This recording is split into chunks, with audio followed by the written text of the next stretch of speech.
So what he's explaining that here is in summary is a chain. Instead of mentioning whole it's basically there are eras of knowledge. So the later era they because we have to take our knowledge from the people that are immediately our teachers, right? We study with ulama, living scholars today. Those take it. So there has to be some sort of cutoff. These are not definitive, these eras, but he's saying the latest scholars eras, which is the last 400 years approximately, as many ulama have noted. And so they have a certain way of presenting things. And so we've connected to that later era period through our teachers.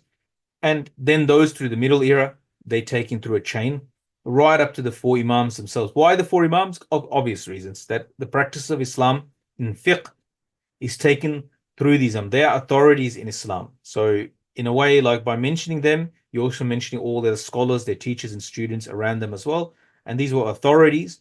And what they did was they codified, and their codifications of deen, which includes aqīdah as well, has been preserved till our time.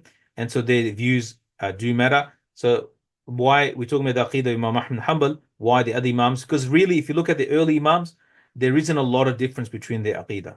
Later polemical debates and so forth, schools developed that attribute.